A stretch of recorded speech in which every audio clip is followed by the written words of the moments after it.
Get out of my ER. Dr. Reed Johnson's voice cut across the trauma bay like a blade loud enough for every nurse, every orderly, every frightened patient behind the curtains to hear. He pointed one finger directly at Sarah Mitchell and did not lower it. You want to play doctor? Go back to school. Until then, stay out of my way and keep your mouth shut. The room went still. Nobody moved. Nobody spoke. Sarah did not flinch, did not look away, did not give him the satisfaction of a single trembling lip. She simply nodded one step back and returned to her station. That was the night everything changed. And what happened next in exactly 45 seconds would shock an entire city, silence a room full of police officers, and bring a decorated soldier to his knees. If this is your first time here, hit that subscribe button right now and turn on notifications so you never miss a story. Drop your city in the comments below. I want to see how far this story has traveled. Now let's get into it. Sarah Mitchell had been at St. Catherine's Hospital in Chicago for 7 months, and in those 7 months she had learned 3 things with absolute certainty. The first was that the coffee on the 3rd floor was always cold by 4 in the morning. The second was that Dr. Reed Johnson made up his mind about a person within the first 30 seconds of meeting them, and once that mind was made up, nothing short of an act of God was going to change it. The third thing was that nobody in that building had any idea who she really was. And Sarah intended to keep it that way.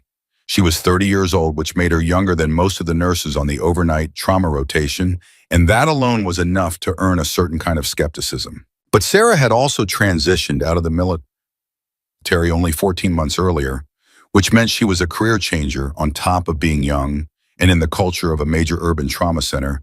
That combination was roughly equivalent to walking in wearing a sign that said, "Please underestimate me," which, if she was being honest with herself, was not entirely unwelcome. She moved through the ER the way she had learned to move through every high-pressure environment she had ever inhabited, quietly, efficiently, with her eyes tracking everything and her face giving away nothing. She checked vitals without being asked. She caught a medication error on the night of her 3rd shift and corrected it before it reached the patient. She talked elderly patients through their fear in the low, even voice she had once used to talk frightened soldiers through pain they could not describe in words clean enough to say out loud. She did her job. She did it well. And almost nobody noticed. Almost nobody, because there was one person who noticed. Donna Reyes was 53 years old, had been a charge nurse at St. Catherine's for 22 years, and had the particular gift of a woman who had seen every type of person who could walk through a hospital door. She had noticed Sarah Mitchell on her first shift, not because Sarah did anything dramatic, but precisely because she did not. There was something in the way the young woman assessed a room the moment she entered it, a specific quality of attention, a practiced calm, that Donna had only seen in a handful of people over the course of her career, and every single one of them had come from somewhere dangerous before they came to her. "You sleep all right?" Donna asked one Tuesday morning, sliding a cup of coffee across the nurse's station counter without looking up from her chart. Sarah picked it up. "Well enough. You were in the break room at 2, 4, and 5:30. I know because the coffee maker makes a sound when someone uses it, and I can hear it from the station." Sarah said nothing for a moment. Then, "It's good coffee." Donna looked up at her then. "Where'd you serve?" The pause was less than a second. "Army." "How long?" 8 years." Donna nodded slowly and went back to her chart. "There's a veterans support group that meets in the chapel on Thursday evenings. Chaplain Morse runs it. Good people." She paused. "No pressure." "Thank you," Sarah said. She meant it. That was the most personal conversation Sarah had at St. Catherine's in 7 months, and she held it close to the way you hold things that cost something to give. The night of October 14th started like most Tuesday nights in the ER, steady, but not overwhelming, the kind of controlled chaos that experienced staff navigated almost on autopilot. There had been a multi-car accident on the I-90 that sent 4 people in, 2 of whom needed surgery and 2 of whom needed x-rays and reassurance. There was a 14-year-old who had broken his wrist skateboarding, whose mother was more distressed than he was. There was an elderly man named Mr. Calloway who came in every few weeks with chest pain that was invariably anxiety, and who Sarah had learned to sit with for a few minutes because the act of being heard was for him more therapeutic than any medication they could offer.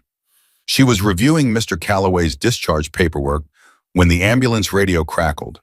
The voice on the other end was tight and professional, but underneath the professionalism there was something else, something Sarah recognized because she had heard it before in different contexts, in different languages, under very different circumstances. It was the specific controlled tension of someone trying very hard not to sound afraid. Saint. Catherine said, "This is Unit 14. We are inbound with a 57-year-old male, high-profile transport federal escort. Patient is conscious but deteriorating. Presenting with respiratory distress, progressive muscle rigidity, bilateral hand tremors, skin pallor. Vitals B, P 80/50 and dropping heart rate 42 and irregular. No response to standard intervention. ETA 4 minutes. The ER charge coordinator, a young man named Marcus, looked up from the radio with wide eyes. Federal escort. Federal escort means someone important, Donna said flatly, already moving toward the trauma bay. Get Dr. Johnson. Sarah set down the discharge papers. She was already thinking. Respiratory distress, progressive muscle rigidity, bilateral tremors, BP 80/50 and still dropping heart rate in the low 40s. No response to standard intervention. Her mind moved through the symptoms, the way it had been trained to move, not linearly, not checking boxes, but pattern matching at a level below conscious thought, the way your hand knows to recoil from heat before your brain has finished forming the word hot. She moved toward the trauma bay without making a decision to move there. The ambulance bay doors opened with a hiss of cold night air, and they wheeled him in fast. Senator Nathan Hayes was a big man who had become, in the space of however long this had been happening to him, something smaller than himself. His face was the color of old paper. His hands, resting flat on either side of the gurney, were trembling with a fine, continuous vibration that was not the tremor of cold or fear, but something more fundamental, something that lived in the nervous system, not the muscles. His eyes were open and tracking, which meant he was still present, still fighting, and when his gaze found Sarah's for just a moment as the gurney passed her, she saw in it the very specific expression of a man who understood that something was very wrong and was waiting to see if anyone in this room understood it too. Two men in dark suits walked fast on either side of the gurney. Neither of them was a medical professional. Both of them were armed, and Sarah could see from the way they moved that they knew it and expected everyone else to know it too. Dr. Reed Johnson arrived at a controlled jog, snapping on gloves. He was 48 years old, board certified in trauma surgery, had trained at Johns Hopkins, and done his residency at Northwestern, and he wore all of that the way some people wore expensive watches, visibly deliberately, as a statement about who he was and where he ranked. He assessed the senator in approximately 4 seconds, asked the paramedics 2 sharp questions, and began issuing orders with the efficiency of a man who had been in rooms like this many times and had never once doubted that he was the right person to be running them. Get me a tox screen, full metabolic panel, cardiac enzymes. I want a 12 lead now. Push atropine for the bradycardia and let's get him on oxygen at 15 liters. He looked at the nearest nurse. Where's respiratory? On the way. I need them here, not on the way. Sarah had positioned herself at the edge of the trauma bay, close enough to observe, far enough not to be in the way. She was watching the senator's hands. The tremor had a specific quality to it, rhythmic, fine-grained, affecting the distal extremities before the proximal ones. His breathing was labored in a specific way, the diaphragm working against something not just weakness, but active resistance. And his skin, the pallor was not the gray pallor of cardiovascular collapse. It was the particular pallor she had seen once in a training environment, once in a field briefing, and once in real life, in a tent outside Kandahar, when a man had been exposed to something that had no business being on a battlefield and only barely survived it. She said quietly to no one in particular, it could be a neurotoxin. The word landed in a brief gap between Dr. Johnson's orders. He turned and looked at her. I'm sorry, Manisu. The presentation, Sarah said, the tremors, the bradycardia, the respiratory pattern, it's consistent with organophosphate exposure. Or something in that family. Dr. Johnson stared at her for a moment. There was no hostility in it yet, just the particular blankness of a man being interrupted by someone he had not yet decided to take seriously. You're Mitchell. Yes. You've been here, 6 months? 7? And you're suggesting, based on a 40-second visual assessment, that this man has been poisoned with a nerve agent. I'm suggesting it's worth considering alongside the standard workup. There was a half-second of silence. One of the federal agents, the taller one, looked sharply at Sarah. The other one was already on a phone. Dr. Johnson turned back to the senator. Run the panels I ordered. If the tox screen turns anything up outside the standard range, we'll expand from there. He said it to the room, not to Sarah. The message was clear enough. Sarah did not argue. She watched. The next 18 minutes were a controlled and increasingly tense exercise in standard protocol, failing to produce results. The atropine pushed at the appropriate dose for the degree of bradycardia did almost nothing. The senator's heart rate crept up by 3 beats and then dropped back. His blood pressure continued its slow patient decline. The 12 leads showed changes that didn't fit any clean cardiac pattern. Not a STEMI, not a rhythm issue. You could cardiovert something more diffuse, more systemic. His oxygen saturation is dropping, one of the nurses reported. He's fighting the mask, said another. That's not fighting, Sarah said from the side of the room, and she said it quietly enough that for a moment she wasn't sure anyone had heard her. That's bronchospasm. His airway is constricting. Donna Reyes heard her. Donna looked at the monitor, looked at the senator, and then looked at Sarah with the careful expression of someone recalibrating. Dr. Johnson heard her too. He turned with the full weight of his attention, and this time there was no blankness. Mitchell, I have this under control. His airway. I can see his oxygen saturation. It's going to drop faster. Organophosphates cause bronchospasm that doesn't respond to standard bronchodilators. If that's what this is, you need atropine in a much higher dose than what you've given, and you need it now before his airway closes completely. The room was not exactly silent because rooms like that are never truly silent. Monitors beeped equipment, hummed. Someone's radio crackled somewhere down the hall. But the human noise in the room dropped to almost nothing. Every person in that trauma bay was doing the same thing, which was trying to occupy as little space as possible, while this conversation resolved itself. Dr. Johnson walked toward her. He stopped 2 feet away and looked at her with an expression she had seen before, not from him, but from other men in other high-pressure rooms, the expression of someone who had decided that a show of dominance was more important right now than entertaining the possibility that he might be wrong. You are a 7-month nurse, he said. You do not have the training to make this differential. You do not have the experience to override my clinical judgment. And if you open your mouth in my trauma bay one more time without being asked, I will have you removed. Am I understood? Sarah looked at him. She thought about the senator's hands. She thought about what she knew and how she knew it and what it would mean if she was right and nobody listened. Yes, she said, you're understood. She stepped back. The taller federal agent, whose name she did not yet know, had not taken his eyes off her since the moment she first said the word neurotoxin. He walked toward her with the deliberate pace of someone who had made a decision and was not going to be talked out of it. What did you say a minute ago? He said, low enough that it didn't carry. I said it might be organophosphate exposure. Why do you think that? She looked at him steadily. The symptom cluster, bradycardia, bronchospasm, the specific quality of the tremor, the progression pattern. It's textbook cholinergic toxidrome. He was quiet for a moment. Where did you learn about cholinergic toxidrome? Nursing school covers toxicology. He studied her face the way trained people study faces, looking for the thing underneath the answer. Nursing school. Yes, he didn't believe her. She could see that clearly, but he filed it and turned back to the room. Doctor. His voice was not loud, but it had the quality of a voice that was used to rooms going quiet when it spoke. Dr. Johnson turned. Is there any possibility this man was deliberately poisoned? We don't have evidence of that yet. I'm not asking about evidence, I'm asking about possibility. Everything is possible until we rule it out. Your nurse suggested a specific toxin. Are you ruling that out? Dr. Johnson's jaw moved in a way that meant he was working to keep his expression neutral.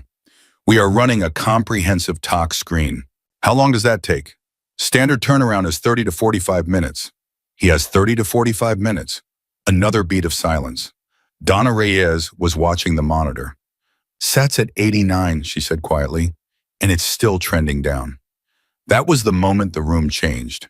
Not because of anything dramatic, not because anyone raised a voice or made a sudden move, but because the numbers on the monitor constituted a kind of argument that no hierarchy and no ego could override. 89% oxygen saturation in a man with failing cardiovascular function was not a theoretical problem. It was a clock. And everyone in that room who had spent any time in medicine could hear it ticking. Dr. Johnson looked at the monitor. He looked at the senator. Something moved behind his eyes, not doubt exactly, because doubt required acknowledging that you might be wrong, and he was not ready for that yet. But something adjacent to doubt. Something that looked like it was considering the possibility that the situation was not entirely under control. Sarah was already moving before she had decided to move. She crossed to the medication cabinet with 7 steps, pulled it open, with the override code that every nurse on the floor memorized on day 1, and had her hands on the atropine before anyone in the room fully registered what she was doing. "Mitchell," Dr. Johnson's voice was sharp. "His SAT is at 88, Donna said. "Mitchell, put that down." Sarah turned with the vial in her hand and looked at Dr. Johnson across the length of the trauma bay. "He's going to lose his airway in the next 4 minutes, she said. "I can stop that, but I need you to let me. You are not authorized to administer medication without my order." "Then give me the order." "I am not going to give you an order based on a theory you formed from watching someone for 40 seconds. The federal agent stepped forward. "She had 45 seconds, he said. Both Sarah and Dr. Johnson looked at him. His voice was quiet, but it had an edge to it now, something harder underneath the control. "I counted. She had 45 seconds, and she told you exactly what was happening to this man." He looked at Dr. Johnson with the specific patience of someone who was about to run out of it. "And you still don't believe her?"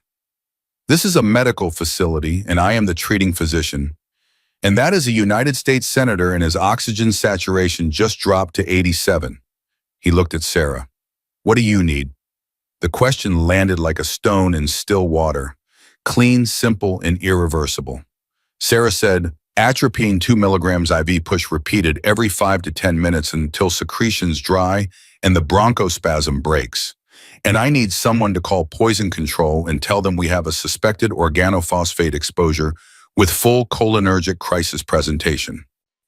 The shorter federal agent, the one who had been on the phone this whole time, was suddenly very still. Dr. Johnson said, "Absolutely not. You are not a physician. You don't have the authority." 86, Donna said.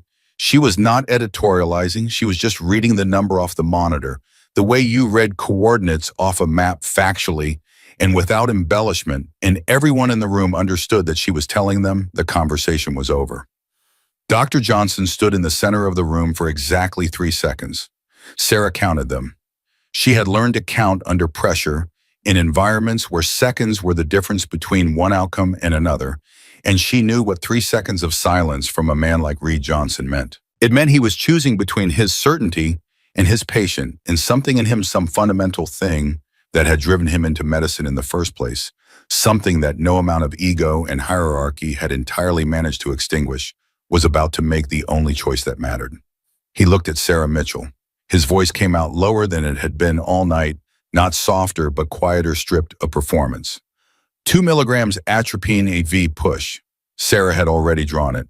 She moved to the senator's bedside with practiced hands and administered the dose in a single smooth motion, capped the line, and stepped back to watch. Her eyes went to the monitor. Her eyes went to the senator's chest. She counted seconds again. At 22 seconds, the senator took a different kind of breath. Not easier exactly, but different. The resistance fractionally reduced the bronchospasm, beginning to release its grip. At 38 seconds, his oxygen saturation stopped dropping. At 45 seconds, it ticked up. 87, then 88. Nobody in that room spoke for a very long moment. The monitors beeped. The senator's breathing continued, still labored, still not right, but no longer the breathing of a man about to lose his airway. The tremor in his hands was unchanged, and there was still a great deal of work ahead of them. But the immediate crisis, the 4-minute clock Sarah had named, had been stopped. Donna Reyes exhaled a long, controlled breath that she had been clearly holding. The federal agent, the taller one, the one who had counted 45 seconds, was looking at Sarah with an expression she could not immediately categorize. It was not gratitude, though gratitude was somewhere in it. It was not surprise, though there was surprise in it too. It was the expression of someone who had just had a hypothesis confirmed that they had not expected to be able to confirm so quickly. Dr. Reed Johnson was not looking at the monitor. He was looking at Sarah Mitchell, and the expression on his face was one she had never seen from him in 7 months. Not respect yet, because they had not yet arrived at respect, but something that respect was going to grow out of. The first crack in certainty. The first admission, made entirely without words, that there might be a great deal about this woman that he did not know. The shorter federal agent lowered his phone. He looked at his partner. Something passed between them, silent and fast, the communication of trained people who had worked together long enough that words were only necessary for other people. "We need to clear the bay," the taller agent said to the room. "This is an active treatment," Dr. Johnson began. "We need to clear the bay," he said again, "and we need to speak with your nurse." He looked at Sarah, and his voice when he spoke to her was different from the voice he had used for everything else. It was direct and careful and completely without the performance that voices in authority-saturated rooms usually carried. "What's your name?" She had known on some level that this question was coming. She had known it from the moment she said the word neurotoxin. She had known it the way you know that a sound in the dark is not nothing, even before you understand what made it. "Sarah Mitchell," she said. "Mitchell," he repeated. He said it like he was placing it somewhere specific for later use. "How long have you been a nurse?" 7 months.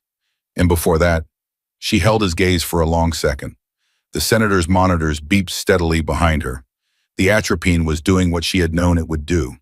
Before that, she said, "I did something else." The agent nodded slowly. He reached into his jacket and produced a credential case, opened it, and held it at a level where she could read it without having to lean in. The letters on the identification inside were not ones she had expected to see. Not FBI, not Secret Service, something else.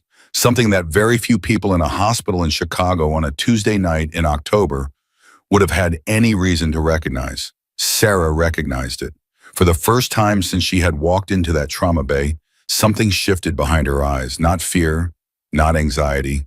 Something more complex than either of those things, the particular stillness of a person who has spent a long time building a wall around their past and has just watched someone walk up to it and put their hand flat against the stone. "We should talk privately," the agent said. "Yes," Sarah said. "We should." Across the trauma bay, Dr. Reed Johnson was still watching her. And for the first time in 7 months, he had absolutely no idea what he was looking at. The room they gave her was not a room. It was a supply closet on the second floor that someone had cleared out fast enough that there were still shelf marks on the walls where the boxes had been sitting an hour ago. There was a folding table, 2 chairs, and a fluorescent light that buzzed at a frequency just below the level of annoyance. The taller agent, who had introduced himself only as Carver, sat across from her with his hands flat on the table and his eyes doing the kind of continuous low-level assessment that Sarah recognized because she had been trained to do the same thing.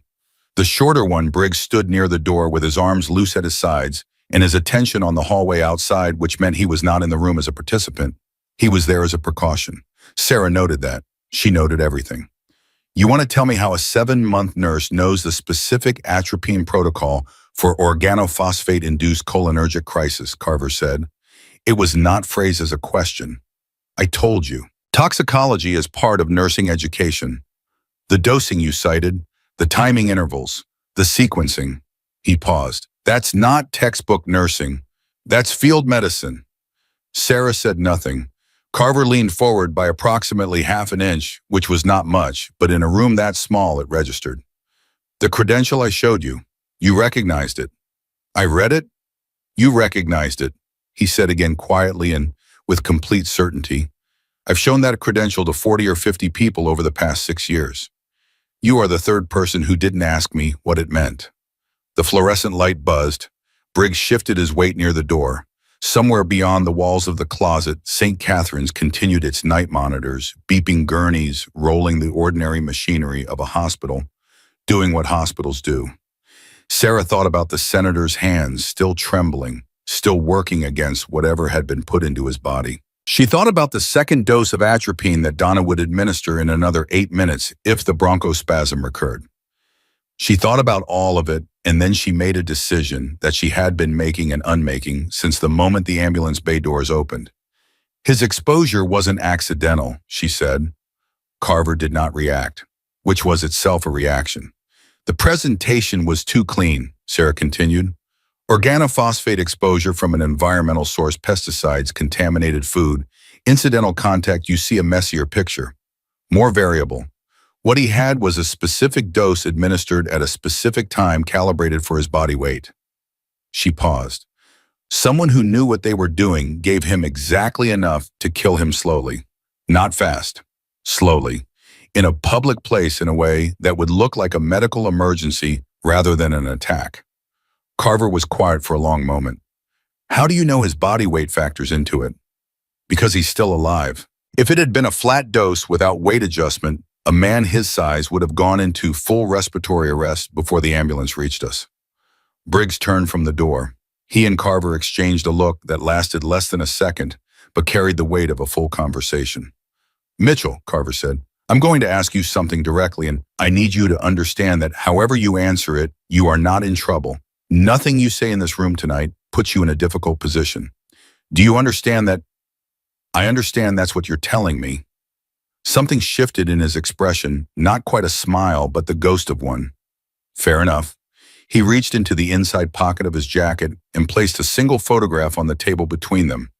It was a personnel file photo, black and white, printed on paper rather than displayed on a screen, which told her something about where it had come from and how old the system was that had generated it. The woman in the photograph was 24 years old, had her hair pulled back, and was looking at the camera with an expression of complete neutrality that was in itself a kind of training artifact. You learn to look like nothing after enough time in rooms where looking like something got people killed. Sarah looked at the photograph for a long moment. That's not my file, she said. No, Carver agreed. It's not, but you know whose it is. She did. She had not seen that face in 4 years, and seeing it on a table in a supply closet in a Chicago hospital at 11:30 at night produced a sensation she had not been prepared for, something cold and fast moving through her chest. Not fear exactly, but the physiological cousin of it. Why do you have her photograph? Sarah asked. Because she's how we found you, Carver said. And because 3 days ago she was in the same room as Senator Hayes at a private fundraiser on the North Shore. He let that sit for exactly the right amount of time. Her name, as you know, is Elena Vasquez. And as of 72 hours ago, her location is unknown. The buzzing of the fluorescent light felt louder now. Or maybe it was just that everything else in the room had gone quiet in a way that had nothing to do with sound. Sarah's hands were flat on the table. She made a point of not moving them. Elena Vasquez has been out of the program for 3 years, Sarah said carefully. Officially. The word dropped into the room like a stone into deep water. What does that mean? Sarah said. It means that her separation from the program was documented in a way that created a specific kind of paper trail. The kind that's designed to be found by certain people under certain circumstances. Carver turned the photograph face down on the table, not dramatically, just efficiently. We believe she was running a secondary operation, off book, and we believe that Senator Hayes was not the primary target. Sarah said nothing for a long moment. The senator's monitors, somewhere 4 floors below them, were doing something she was no longer in the room to monitor. Donna was there. Donna would catch anything that changed. She told herself that and believed it and moved forward. Who is the primary target? She said. That's what we're trying to establish. He held her gaze. And that's why I need to know who you are, Mitchell. Not who you are on paper. Who you actually are. The decision she had been making and unmaking for the past 40 minutes was, she realized, no longer a decision. It had resolved itself sometime in the last few seconds without consulting her the way decisions do when you have been trained to let the situation determine the response rather than the other way around. She said, you already know. I need to hear it. Why? Because in about 6 hours, there are going to be people in this building who are going to want to know why a nurse with 7 months of experience correctly diagnosed a weaponized neurotoxin on a 45-second visual assessment. And I would like to be in a position to answer that question before they ask it. Sarah looked at him steadily. Staff Sergeant Sarah Mitchell, 75th Ranger Regiment, attached to a CBRN response unit out of Fort Bragg. 2 tours in Afghanistan, 1 in Iraq. medical specialist with secondary training in chemical, biological, radiological, and nuclear threat identification and field response. She paused. Honorable discharge 14 months ago. Current occupation registered nurse St. Catherine's Hospital, Chicago, Illinois. Carver was very still. CBRN response. Yes. That unit was... He stopped, started again. The unit you're describing was involved in a series of classified operations between 2018 and 2022 that included direct assessment and interdiction of chemical weapons in non-permissive environments. I'm not able to confirm or deny the specifics of operational history. No, he said, you're not. He sat back in his chair for the first time since they had entered the room, and the sitting bind was a meaningful gesture, a physical acknowledgement of something that had just changed between them. Mitchell, I need to ask you something, and I need you to understand that this is not a casual question. Ask it. Elena Vasquez, was she in your unit? The fluorescent light buzzed. Briggs had gone very still near the door. You already know the answer to that too, Sarah said quietly. I need to hear it from you. Yes, Sarah said. She was in my unit for 14 months. She was the best field medic I ever worked alongside. And then something happened on a mission in 2021 that I was never fully briefed on the outcome of, and 6 months later, she was separated from the program, and I never saw her again. She stopped. Until you put her photograph on that table. Carver was quiet for several seconds. When he spoke, his voice had a different quality now, something more careful, more deliberate, the tone of someone navigating a conversation where the wrong word could shatter something important. The mission in 2021, he said. What do you know about it? I know what I was told, which was almost nothing. What were you told? That it was a successful interdiction, that the target was neutralized, that there were no significant casualties on our side. She paused. I was told that 3 weeks after the fact by someone who did not have the specific clearance to have that information, which meant it was the version of the truth that was being circulated, not the actual truth. Carver looked at her for a long moment. Something was happening behind his eyes, a kind of internal calculation that she recognized because she had seen it in commanders before the assessment of how much information to deploy and when and against what risk. The target of that mission, Carver said, was not neutralized. The target of that mission escape took with him documentation that should never have left a secured facility and spent the following 3 years building a network. He leaned forward again. Senator Hayes has been the chair of the Senate Intelligence Oversight Committee for 2 years. He has been in that capacity the primary obstacle to a series of legislative initiatives that would have significantly expanded the operational scope of a private contractor network that we believe is directly connected to the target from your 2021 mission. Sarah processed this in silence. It was a lot of information delivered at speed, and some of it she needed to sit with, but the architecture of it was already assembling itself in her mind with the particular cold clarity that came from having spent years learning to think about the world in terms of threat vectors and target selection and the invisible lines that connected one event to the next. You think Elena is working for him, Sarah said, is out behind the target. We think Elena may have been recruited or may have been coerced. We don't know which, and the distinction matters enormously. He paused. What we know is that she was at the fundraiser. We know she had access to the senator's food and drink. And we know that whatever was used to poison him is not something you can acquire without specific knowledge of synthesis and dosing. Knowledge that a former CBRN-trained field medic would have. The room was very quiet. You're telling me this, Sarah said slowly, because you think I might know something about where she is.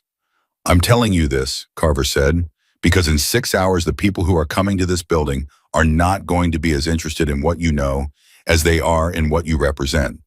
And what you represent to certain people is a loose end. Sarah looked at him. A loose end. You and Vasquez were the 2 senior medics in that unit during that mission. The official record of that mission is, he stopped, chose his next word carefully, incomplete. There are people who have spent 3 years hoping that incompleteness stayed quiet. He held her gaze. It's not going to stay quiet anymore. Not after tonight. Somewhere in the hospital below them, an alarm sounded, not emergency, not code, just the ordinary pulse of a medical facility in the small hours of the morning. Sarah heard it and registered it and filed it without breaking her focus on Carver's face. "What do you need from me?" "Hey," she said. "Right now I need you to go back on to that ER and keep your head down and let us do what we need to do." He paused. "And I need you to tell me, honestly, is there anything you know about Elena Vasquez? Any contact since your separation? Anything she said to you in those last months before she left the program that might tell us where she would go if she needed to disappear?" The question arrived and Sarah let it sit for a moment. Let it sit because the honest answer was not a simple one, and simple answers to complex questions were a kind of lie she had been trained out of early. 3 months before she was separated, Sarah said carefully, "Elena told me something. We were waiting on a tarmac in Bagram, middle of the night, nothing to do but sit and wait the way you do. She told me that if she ever needed to disappear, really disappear, she would go somewhere no one who knew her professionally would ever think to look." She paused. "She said the problem with people in our line of work was that we thought in operational terms, even when we tried not to, that we'd look for each other in cities with infrastructure, with transport hubs, with medical facilities, and communication networks. She said that was the first mistake." Carver was very still. Where would she go instead? "She grew up in a town called Millhaven, northern Minnesota. Population maybe 800. Her grandmother's house." Sarah looked at him evenly. "She mentioned it once. In 3 years of working alongside her, she mentioned it exactly once, which is how I know it was real." Carver held her gaze for a long moment. Then he stood, picked up the photograph from the table without looking at it, and tucked it back into his jacket. "Mitchell," he said, "what you did tonight, what you saw, and what you did with what you saw, you understand that is not something a person does and then goes back to being invisible." "I was invisible for 7 months," Sarah said, "and you won't be invisible for 7 more. He said it without apology because it was not a threat and it was not a promise. It was just the truth delivered the way she had always preferred truth to be delivered straight, without embellishment, without the protective padding of softening language. "There are decisions coming that you're going to have to make. Tonight has started a clock. I want you to understand that." Sarah stood. She straightened her scrubs with a precise, habitual motion. She thought about Senator Hayes, about the second dose of atropine, about Donna Reyes reading numbers off a monitor, with the steady voice of a woman who had been in difficult rooms for 22 years. She thought about Dr. Reed Johnson standing in a trauma bay, looking at her like something had just rearranged itself inside his understanding of the world. "The clock started a long time before tonight," she said. She walked to the door and Briggs stepped aside to let her pass. She moved back into the hallway without looking back, because looking back was something you did when you were not sure of your direction, and she had never been less sure and more certain at the same time in her entire life. The elevator was waiting. She stepped in and pressed the button for the ground floor. The doors closed. In the reflection of the polished metal, her face looked back at her, calm, still giving nothing away. The same face she had shown to Dr. Reed Johnson 8 hours ago, when she was just a 7-month nurse trying to keep her head down. The same face, but nothing the same underneath it. The elevator descended. When the doors opened on the ground floor, 2 things happened simultaneously. The first was that Donna Reyes was walking toward her with a specific expression that Sarah had learned to read in the past 7 months. Not panic, not emergency, but the face of a woman carrying information that needed to be delivered immediately to the right person. The second was that at the far end of the hallway, standing just inside the ER entrance, with a stillness that was entirely at odds with the ambient movement of a hospital at midnight, was a woman Sarah had not seen in 4 years. She was wearing civilian clothes. Her hair was different. She was thinner than Sarah remembered. But the way she stood, the specific quality of her attention, the way her eyes found Sarah's across the length of that hallway with the instant recognition of someone trained to identify specific faces in crowds and in darkness and at distance, all of that was exactly the same. Elena Vasquez was looking directly at her, and Elena Vasquez looked terrified. Sarah did not stop walking. That was the first thing the training-built reflex that said a change in pace was a signal, and a signal in the wrong direction at the wrong moment could get people killed. She kept her stride even, her face neutral, her eyes on Donna, because Donna was walking toward her, and that gave her a reason to be looking straight ahead, rather than at the woman standing at the end of the hallway who should not have been there and whose presence meant that everything Carver had told her upstairs was already behind schedule. Donna reached her first. "His pressure is climbing back," she said quietly, meaning the atropine was holding. Dr. Johnson ordered a second round of panels, and he's waiting on the poison control consult. He also asked where you were. She paused, reading Sarah's face the way she had always read it, carefully without pushing. "You okay?" "I need 60 seconds, Sarah said. "Don't let anyone follow me into the East Corridor." Donna looked at her for exactly as long as it took to decide something. 60 seconds, she said. "After that, I'm going to need to know you're not doing something that gets both of us fired." "Donna, go." Sarah turned and walked toward the East Corridor without increasing her pace, and Elena Vasquez fell into step beside her with the fluid naturalness of someone who had been trained to move through spaces without drawing attention. They were shoulder to shoulder before Sarah said a word. "You have about 45 seconds before the 2 federal agents on the second floor realize the lobby camera caught your face," Sarah said, low and even. "I know," Elena said. Her voice was rougher than Sarah remembered, scraped at the edges, the voice of someone who had not been sleeping. "I came in through the ambulance bay. There's a blind spot on the east side of the building between the 2 exterior cameras. I had maybe 3 minutes before they triangulate the feed. Then you have less than 3 minutes now. Talk." "I didn't poison him, Sarah." The words came out fast and stripped of everything except the bare need to be believed, and Sarah heard that need and filed it without letting it move her yet, because need was not the same as truth, and she had learned that lesson in a tent outside Kandahar from a man who had been very, very convincing. "Then tell me what happened," Sarah said. "I was there, at the fundraiser. I was there because I was told to be there, and I was told to be there by someone I believed I could trust, and I was wrong." Elena's breathing was controlled, but only just the deliberate control of someone keeping themselves functional through willpower alone. "I have been wrong about a great many things in the past 3 years, and I am standing in this hospital at midnight because the one thing I am not wrong about is you." They had reached the East Corridor, which was quieter, a service hallway with supply carts and the low hum of hospital infrastructure. Sarah stopped and turned to face her. Elena looked bad. Not sick, not injured as far as Sarah could see, but the specific hollowed-out look of someone who had been running on adrenaline and fear for long enough that the reserves were nearly gone. Her eyes were steady, though. Whatever else had changed in 4 years, the eyes were the same, direct, precise, carrying a specific quality of intelligence that Sarah had always recognized as the real version of Elena, as underneath whatever role she was playing at any given moment. "Who told you to be there?" Sarah said. "A man named Garrett Poole." She watched Sarah's face. "You know that name?" "I know that name." "Then you know he was our handler for the 2021 mission, and you know that the official record of that mission is not what actually happened." The East Corridor hummed around them. Sarah said, "Tell me what actually happened." Elena closed her eyes for less than a second, which for her was the equivalent of a long breath. "The target was not neutralized. You know that already because Carver told you upstairs.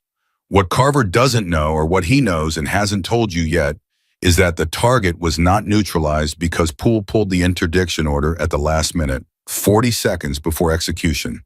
He pulled it and gave no reason, and the target walked." She opened her eyes. "I saw it happen.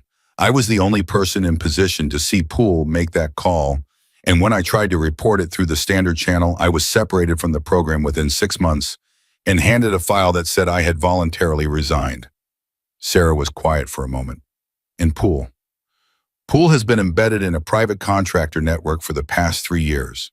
The same network Carver is trying to trace. The same network that has a very strong interest in Senator Hayes not continuing to oversee intelligence contractor spending." Elena's voice had steadied the narrative, carrying her now, the forward momentum of someone who has been holding a story for a long time and is finally saying it out loud. "He recruited me 8 months ago, or he thought he was recruiting me. He told me I was being brought back in, that the program had been restructured, that there was work that needed someone with my specific skills." She paused. "I knew it wasn't right. I went along with it because I needed to understand what he was building. You were running a counter-operation, alone. I didn't have anyone I could trust with it. You could have come to me. Elena looked at her steadily. You had built something here, Sarah. Something real. A life that didn't involve any of this. I wasn't going to walk up to your hospital and hand you a grenade. The fluorescent light in the east corridor buzzed. Somewhere nearby, a cartwheel squeaked against the linoleum. Sarah thought about the supply closet on the second floor, about Carver's careful voice about the photograph placed face down on a folding table. She thought about everything that had started moving the moment that ambulance radio crackled, and she recognized a symptom cluster she had first learned about in a briefing room with classified slides, and a man at the front who spoke in the flat, factual tones of someone describing weather patterns rather than methods of killing. The poison, Sarah said. Pool. Yes, he gave it to someone at the event. Someone with access to Hayes's drink. I didn't know the plan until I was already inside the venue, and by the time I understood what was happening, there was no way to intercept it without blowing everything and ending up in the back of a car going somewhere I wouldn't come back from. Elena's jaw tightened. I got to a phone and I called the one number I had for a federal contact, a man I trusted from 2 years ago. I told him what I thought Hayes had been given. I told him to make sure the ambulance crew knew to watch for cholinergic crisis. She held Sarah's gaze. I didn't know you were here. I didn't know you were the one who would be in that trauma bay. When I saw the news bulletin on a diner TV an hour ago saying Hayes had been stabilized at St. Catherine's in Chicago, She stopped, started again. I needed to know if he survived. He survived, Sarah said. He's critical, but he's holding. Elena exhaled. It was not relief exactly. It was the specific release of someone removing a weight they had been carrying and discovering that the floor was still there underneath it. Poole knows the interdiction failed, Elena said. He'll have someone watching the hospital feeds. He probably already knows I'm here. She looked at Sarah with absolute directness. I need to get to Carver, not through the standard channel. Poole has people who monitor the standard channel. I need to get to Carver directly right now tonight, before Poole has time to build a cover story and disappear. Carver is on the second floor, Sarah said. Can you get me to him without going through the lobby? I can get you to him, Sarah said. But I need you to understand something first. Elena waited. If I take you upstairs, there is no version of tonight where you walk out of here the same way you walked in. Whatever Poole has on you, whatever the file says about your separation, it all comes out. Everything you have been running for the past 3 years. I know that. And you're okay with that. Elena's expression did not change, but something moved behind it, quiet and deep and old. I have been okay with nothing for 3 years, Sarah. I have been surviving. She paused. I would like to try something different. Sarah looked at her for one more second. Then she turned and started moving back toward the main corridor, and Elena moved with her, and between the two of them they covered ground. The way they had always covered ground together efficiently, without wasted motion, reading the space around them without appearing to read it. They were 15 feet from the elevator when Dr. Reed Johnson stepped out of a patient bay directly into their path. He stopped. He looked at Sarah. He looked at Elena. He looked back at Sarah with the expression of a man who had already had the most confusing evening of his professional life and was now confronted with evidence that it was not over. Mitchell, he said. Dr. Johnson. Who is this? A friend. Your friend needs a visitor badge if she's going to be in this corridor. We're on our way upstairs. He stepped to the side, not fully, just enough to make them navigate around him rather than past him, which was a small exercise of authority, but was also, Sarah recognized, not entirely about authority. He was looking at Elena with the specific attention of a physician who could not turn off the clinical assessment, even in a social context, and what he was seeing in Elena's face and posture was clearly not nothing. Is she all right? He asked, not to Elena, to Sarah. She will be. He let them pass, but as Sarah reached the elevator and pressed the button, she heard him say behind her quietly enough that it was clearly meant only for her. Mitchell, whatever is happening tonight, whatever all of this is. He paused. You should know that I spoke to Donna about your record, your real record. Another pause. I owe you an apology that I'm not going to give you in a hallway, but I owe it. Sarah did not turn around. The elevator doors opened. We can discuss it when the senator is off the critical list, she said and stepped inside. Elena was quiet until the doors closed. Then she said, "Was that the doctor who tried to have you removed from the trauma bay?" "Yes. And he's apologizing to you." "Apparently." Elena almost smiled. It didn't quite make it all the way to a smile, but it got further than anything else had in the past 4 years of her face. 45 seconds, she said quietly. "What?" "Carver told me. When I was watching from the lobby, I heard someone say you had 45 seconds to make the call. That's how long it took you." She shook her head slowly. "Some things don't change." The elevator reached the second floor. The doors opened. Sarah stepped out first, and the first thing she saw was Carver standing in the corridor, approximately 20 feet from the supply closet, phone to his ear, facing away from them. The second thing she saw was Briggs, who was facing toward them and whose right hand moved 3 inches toward his jacket before he processed what he was seeing and stopped. Carver heard Briggs's movement, the tiny shift of fabric, and turned. He looked at Sarah. He looked at Elena Vasquez. The phone came down from his ear slowly. For approximately 3 seconds. Nobody moved, and in those 3 seconds, Sarah watched Carver do what trained people did when confronted with a situation that contradicted their operational model. He did not react. He processed, and the processing happened fast enough that by the time the 3 seconds were up, he had already begun to reorganize his understanding of the evening around the new information. "Elena Vasquez," he said. "Yes," Elena said. "You walked into this hospital." "I did.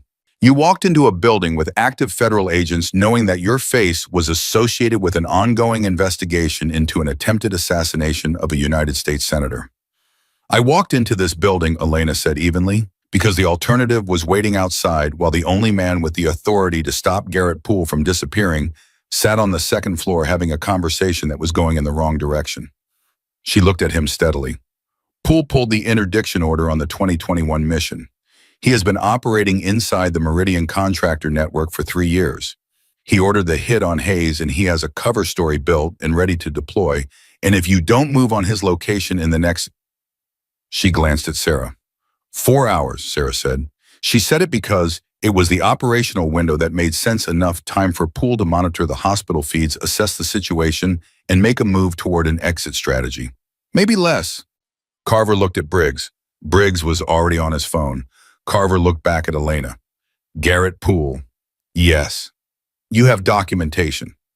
"I have 3 years of documentation," Elena said. "I have everything he gave me, everything he asked me to do, and a recording of a conversation from 11 days ago in which he outlined the specific method and timeline for the Hayes operation." She paused. "I have been carrying it in a format that is not stored on any network device, which is why no one has found it yet. I will hand it over, all of it, tonight." Her voice was steady and clear and utterly without performance. "But I need your word that Sarah Mitchell is not touched by any of this. She had nothing to do with Poole's network. She knew nothing about any of it. She was an uninvolved party who happened to save a man's life in an emergency room." Carver looked at Sarah. Sarah looked at him and kept her face neutral because Elena offering that up was not something she had asked for, and not something she had earned by keeping herself clean. She was clean because she had been clean, because she had walked away and built something whole and honest and real. And the fact that it needed to be negotiated for was one of the more quietly infuriating things about the evening. "Mitchell's status is not in question," Carver said. "I need your word." "You have it." The corridor was quiet. Somewhere down the hall, a door opened and closed. Briggs was speaking in low, rapid sentences into his phone, not requesting, instructing, which meant he had the authority, and was using it, which meant something was already moving on the Poole question. Elena reached into the inside of her jacket and produced a small object, not a drive, not a phone, something older and more physical, a specific format that Sarah recognized from fieldwork, a micro-format recorder barely larger than a thumb, military spec, housing the kind that recorded continuously and stored to internal memory, and required no network connection of any kind. She held it out to Carver. He took it. 11 days ago, she said. He names himself. He names the method. He names Hayes. She paused. He also names 2 other targets.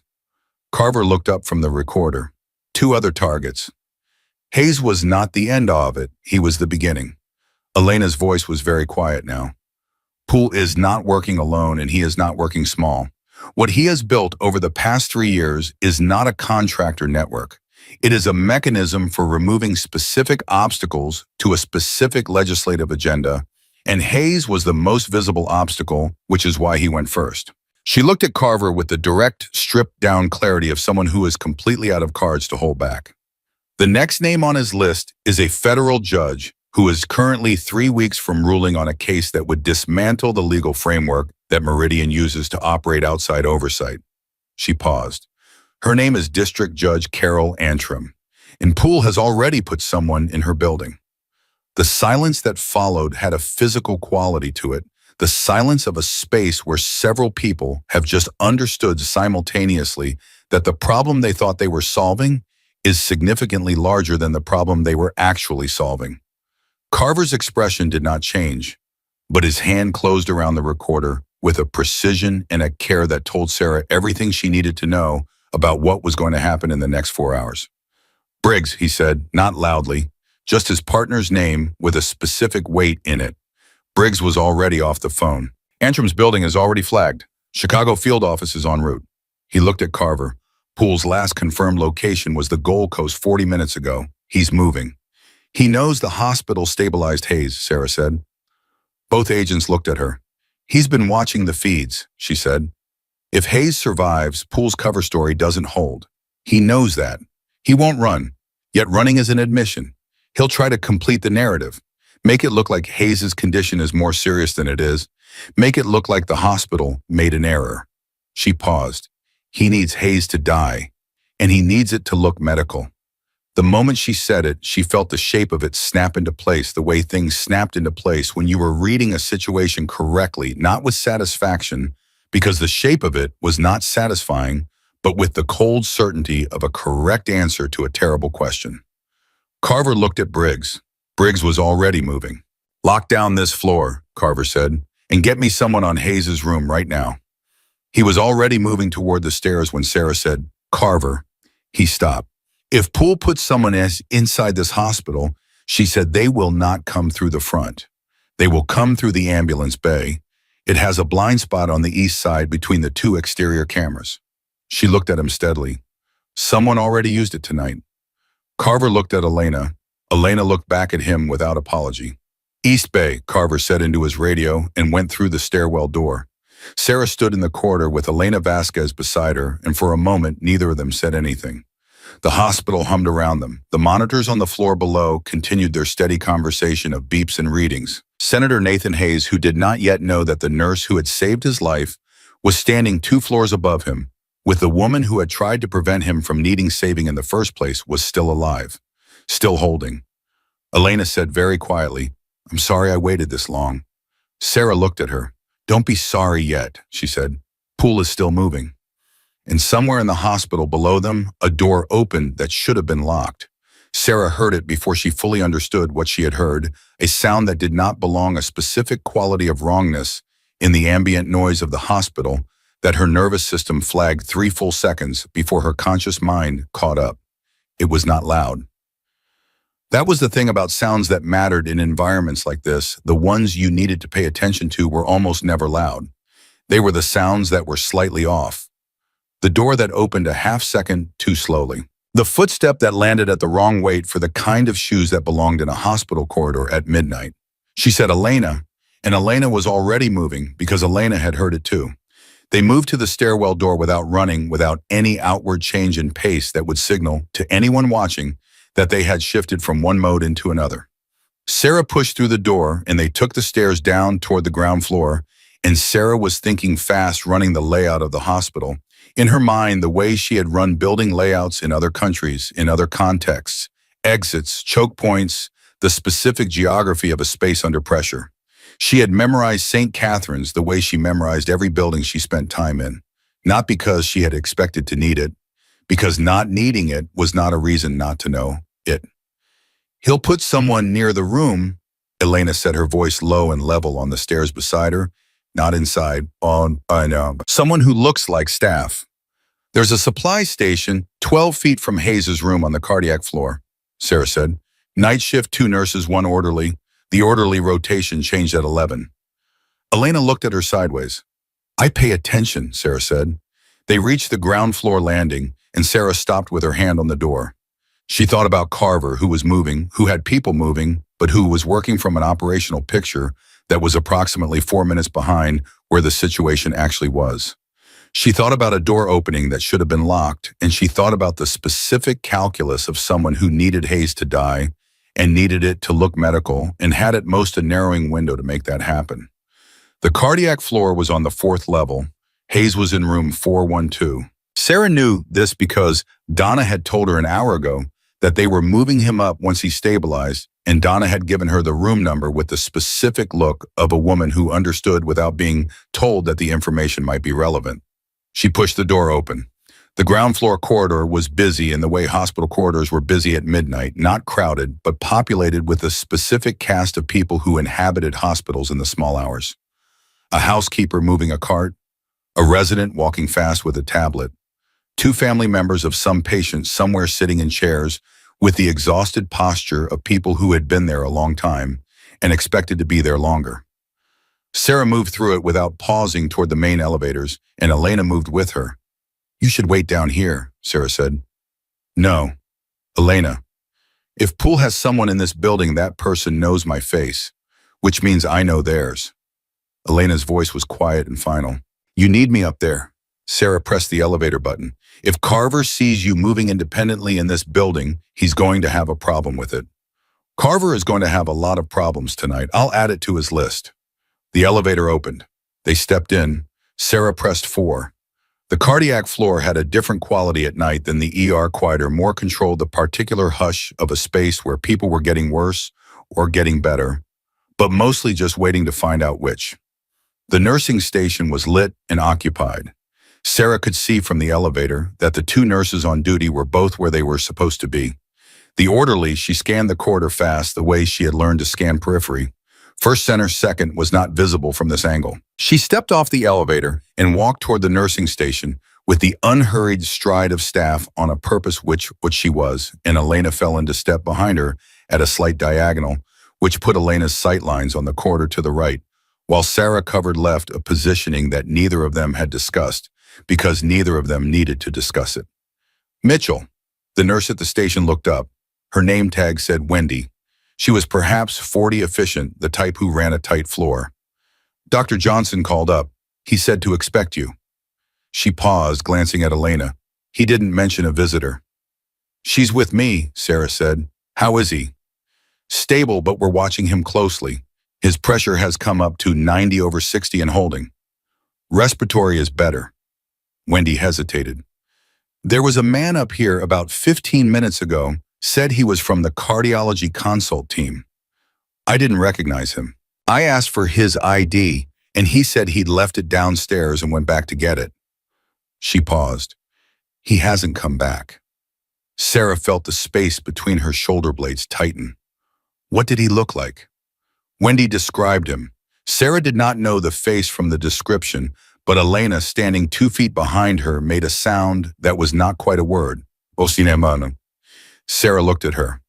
Poole's man, Elena said, quiet enough that only Sarah heard it. His name is Decker. He was at the fundraiser. Sarah looked at Wendy. Call security right now.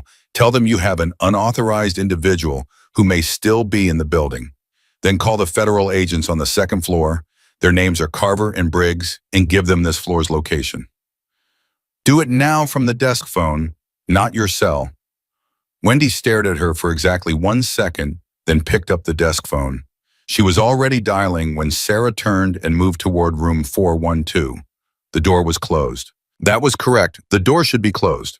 There were 2 chairs in the hallway outside the room, both empty, which was less correct because Carver had said he would have someone on Hayes's room, and those chairs should not be empty. Sarah stopped outside the door. She listened. Nothing, which was not the same as nothing being wrong. Elena stepped up beside her. She looked at the door. She looked at Sarah.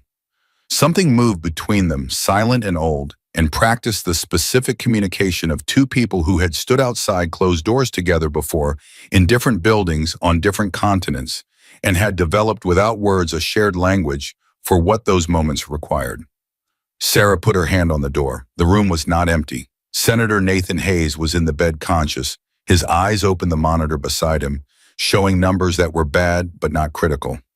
The IV line in his arm was running. Sarah's gaze moved from Hayes to the IV line to the port, in the line to the secondary bag that was hanging beside the primary, and something in her chest dropped approximately 3 floors in the space of a single heartbeat. The secondary bag had not been there when Hayes was moved to this floor. She knew this because she knew what had been ordered and by whom and in what sequence. She knew it the way she knew things she paid attention to. Someone had added it. She crossed the room in 5 steps, reached the IV pole, and closed the secondary line's clamp with a single hard twist before the bag had a chance to deliver another milliliter of whatever was in it. Hayes was watching her. His voice came out rough and slow. The voice of a man whose respiratory system was still recovering, but it was coherent and it was present, and it was the voice of a man who understood that something significant was happening in his room. "Nurse," he said. "Don't talk," Sarah said. Not unkindly, just immediately. She looked at the bag. It was labeled. Of course it was labeled. Decker was not an amateur, and an unlabeled bag would have triggered an alert within minutes. The label said potassium chloride supplemental infusion, which was a real thing, a thing that got ordered for real reasons, a thing that in the right dose, in the right patient, was entirely appropriate medical care. In a patient with a compromised cardiovascular system who had spent the past 4 hours in a cholinergic crisis, an aggressive potassium infusion would kill him as efficiently as the original poison, and it would look on every monitor and in every chart and to every person who reviewed it afterward like a cardiac complication of his original presentation. Whoever had hung this bag was methodical and knowledgeable and had access to medical supplies and understood exactly what they were doing. "How long has this been running?" Sarah asked Hayes directly. He looked at the bag. Man came in, said he was checking my lines. His voice was slow but clear. "Maybe 20 minutes ago." 20 minutes. Sarah looked at the drip rate.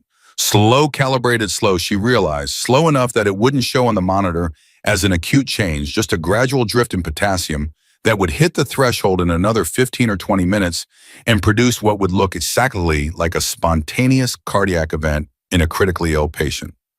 Not fast enough to be suspicious, just fast enough to kill him before morning rounds. Elena was in the doorway. Sarah.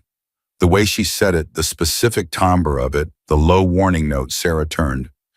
A man was in the corridor behind Elena, not running, not moving aggressively, walking with the purposeful calm of someone who had assessed the situation and made a decision.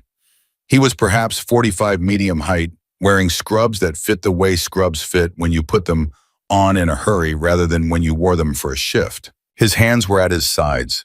His eyes were on Sarah, not on Elena, which told Sarah that he had already decided Elena was the smaller problem. He looked at the IV bag in Sarah's hand. He looked at Sarah's face. He stopped walking. For 2 full seconds, nobody moved. The monitor behind Sarah beeped steadily. Hayes in the bed was completely still in the way people went still when they understood that the room they were in had just become a different kind of room. Then Decker moved not toward Sarah, not toward Elena, but sideways toward the wall panel, toward the call button in the main monitor controls. And Sarah understood in the half second before she moved that he was not going to the call button to call for help. He was going to the monitor to introduce a manual input that would create a documented rhythm anomaly, a false cardiac event in the record, the kind of thing that would support a narrative of natural deterioration regardless of what happened in the next 5 minutes. Sarah was faster. She did not think about being faster. She covered the distance between them in 3 steps and put herself between Decker and the wall panel with a precision that came from somewhere older than this hospital, older than Chicago, older than 7 months of keeping her head down and making cold coffee at 4 in the morning.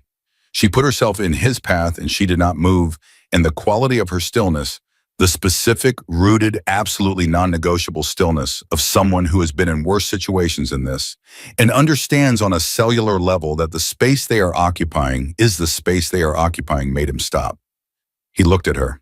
Up close, his face was unremarkable in the specific way that people trained for this work made their faces unremarkable. Neutral, controlled, giving nothing away. But his eyes were doing the rapid assessment that eyes did when a plan had encountered an unexpected obstacle, And what they were assessing was Sarah, and what they were finding was something that was clearly not consistent with their model of a 7-month nurse. "Step back," he said. "No," Sarah said. "You don't understand what you're involved in." "I understand exactly what I'm involved in," Sarah said. "I understand that you hung a potassium infusion on a compromised cardiac patient at a rate designed to kill him in a window that would look natural on the chart. I understand that you have been in this building for approximately 25 minutes using credentials that do not belong to you. And I understand that there are currently federal agents in this building who are aware that you are here." She paused. "What I'm curious about is whether you understand all of that." Something moved behind his eyes, a reassessment, the thing that happened when a situation revealed itself to be more complex than the briefing had suggested. Elena stepped into the room behind him. She did not touch him, did not move toward him, just positioned herself in the doorway with the flat, quiet readiness of someone who had been in this configuration before and knew her part in it. His awareness of her, the slight shift of his weight, the half-degree turn of his head, told Sarah that he knew Elena's name and her background, and that the room had just become, in his operational calculations, significantly less manageable. "Decker," Elena said. "Just his name." Quiet. He went very still. "Poole sent you in here knowing Hayes had federal protection," Elena said. "Knowing the hospital was flagged. He sent you in anyway, which means he needed this done tonight, regardless of risk." She paused. "You know what that means." The silence that followed had the specific quality of a silence in which someone is arriving at a conclusion they don't want to reach. "It means he's burning this operation," Elena continued, "completing the objective and then cutting everyone who touched it. You complete this, you walk out, and you disappear. Permanently." Her voice was even, not unkind, just factual. "You know how this works. You've seen it before. He doesn't leave witnesses, and he doesn't leave assets who know too much, and you know too much, Decker. You've known too much since he briefed you on the Hayes operation." The monitor beeped. Hayes was watching everything with the alert, calculating gaze of a man who had survived a great deal of things and was focused on surviving this too. Decker's hands moved, not toward Sarah, not toward Elena. They moved to the side palms out, and he lowered them slowly, and the specific body language of it was unambiguous. Sarah had seen it before in rooms and in fields and in the back of vehicles, driving away from things that had not gone the way anyone planned.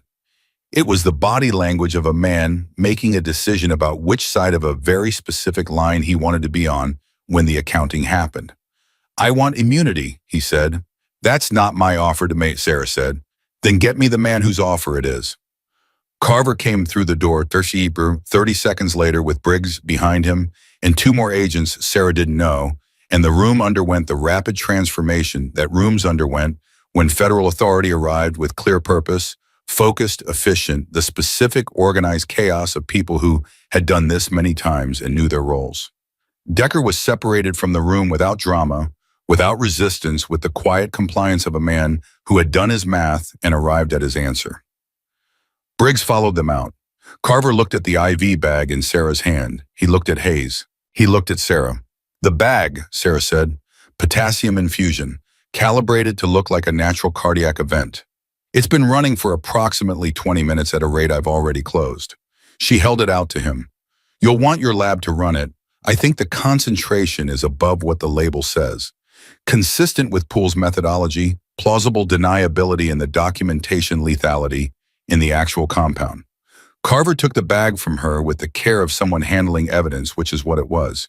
He looked at her with the expression she was beginning to recognize as his version of a thing he had not expected and was working to categorize. Hayes spoke from the bed, his voice rough but stronger than it had been. "Who are you, Dom?" he asked Sarah. "My name is Sarah Mitchell. I'm a nurse at this hospital."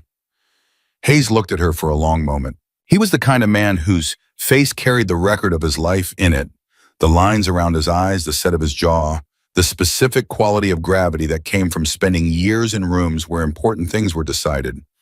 He looked at her the way such men looked at people when they were trying to see past the surface to whatever was underneath. "You were in the ER, he said. "Earlier tonight. I remember your face." "Yes." "You're the one who—" He stopped. His hand moved toward the IV site in his arm, the involuntary gesture of a man checking that the line was clear. Sarah noticed it. "The line is clean," she said. "The secondary bag has been closed and removed. You're on your primary drip only. You're safe." Hayes looked at her for another moment. Then he said something she had not expected in a voice that was quieter and more stripped of its official register than anything she had heard from a man of his position in a long time. "Thank you," he said. "Just that. No performance in it, no calculation. Just 2 words from a man who was alive and knew the specific value of being alive." Sarah said, "Get some rest," and stepped back from the bed because there was work still moving and standing still was not part of it. Carver pulled her into the corridor. "Poole," he said, "moving. You said 40 minutes ago he was on the Gold Coast." "He was. He's not there now. His phone went dark 11 minutes ago. He knows Decker is in custody. He will within the next few minutes if he doesn't already." Carver's voice was steady, but there was an urgency in it now. Not panic, something more precise than panic, the urgency of a man running a narrowing timeline. "His exit options from the city at this hour. Walk me through them." "He's not using an airport," Sarah said immediately. "He knows you're flagged for that. He's not using rail, either cameras, facial recognition, too much federal presence at Union Station after tonight." She thought fast, running geography, running the operational logic of a man who had spent 3 years building contingency plans for exactly this scenario. He'll go to ground locally and wait for the morning commute. The volume of people moving through the city after 6 a.m. is enough to give him cover for a vehicle exit. He has safe houses. Any man running a network this size has safe houses. He'll go to one rest and move at daybreak. "We have 6 hours, Carver said. 5.5, Sarah said. "He'll want to be moving before full light." Carver was looking at her with the particular focus of someone who had moved past the phase of being surprised by what she knew and into the phase of simply using it. Elena said the recording names a judge. "Antrim, is she secure?" "Chicago field office has her building covered. She's safe." He paused. "But Poole doesn't know we have the recording yet." "He may not know," Elena handed it over. "Which means he may still believe the Antrim operation is viable and that he has reason to stay in the city and wait it out rather than running immediately." Sarah understood what he was building toward before he finished building it. "You want to use that window." "I want to use that window," he confirmed, "but I need someone who understands how Poole thinks, who understands the network he built and the way he moves and the specific way a man like him calculates risk." "Elena," Sarah said. "Elena," he agreed. The door to the cardiac room opened and Elena stepped out. She had been in there with Hayes standing in the corner quiet while the chaos organized itself around her, the way Elena had always been in rooms, present and watchful and gathering everything. She looked at Carver. "I heard," she said. "Are you willing to walk me through his contingency structure?" "I'll do better than that," Elena said. "I know which safe house he'll use. He showed it to me 8 months ago when he thought he was bringing me in. He showed me his assets because he trusted me, and because men like Garrett Poole cannot entirely suppress the need to show someone what they've built." She paused. "It's a brownstone in Logan Square. He bought it under a shell company in 2022. No connection to his name or any of his documented aliases." Carver looked at Briggs, who was back in the corridor. The look between them was brief and decisive. "Give me the address," Carver said.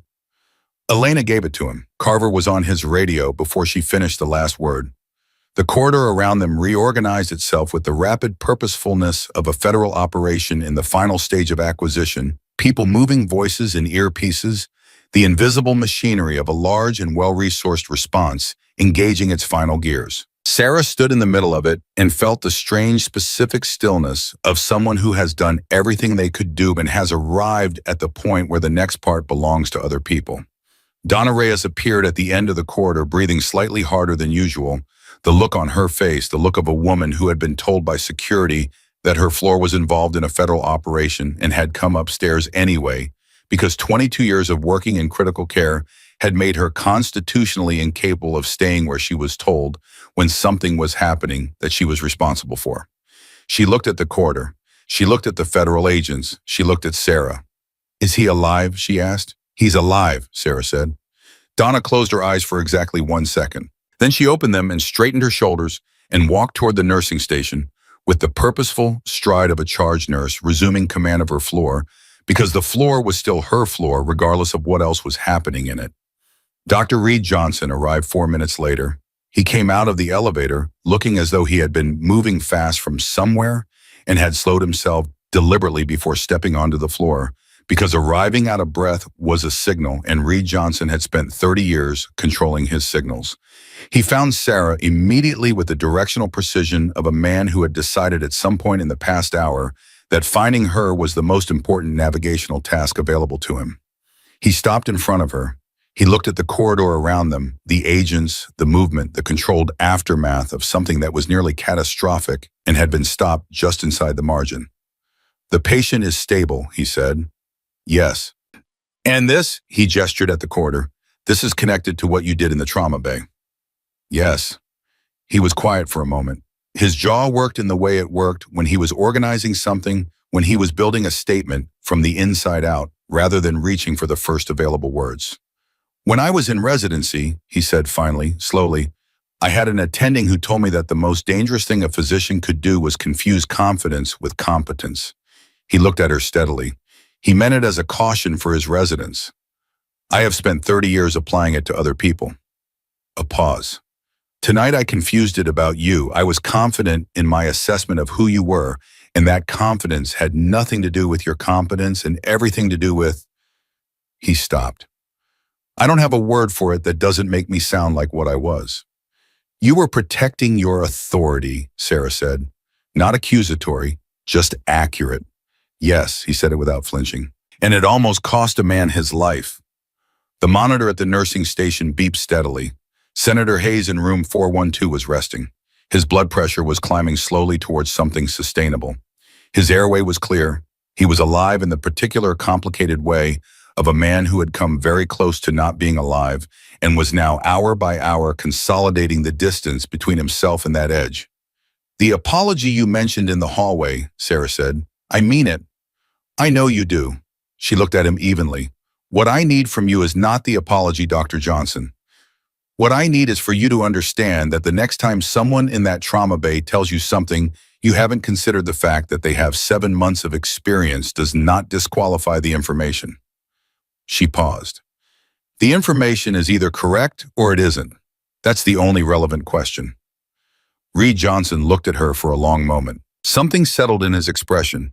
Not defeat, not submission, but the specific quality of a man who has heard something true and is deciding to keep it. "Understood," he said. Carver's voice came from the corridor, sharp and immediate, into his radio. "Confirm acquisition. Logan Square, copy that." He looked across the space at Sarah and gave her a single nod, brief, precise, the nod of one professional to another, and she understood that it was over. Or that the part of it that she had been inside was over. That somewhere across the city, in a brownstone in Logan Square Garrett pool, was in the process of running out of night. Elena Vasquez was standing by the window at the end of the corridor.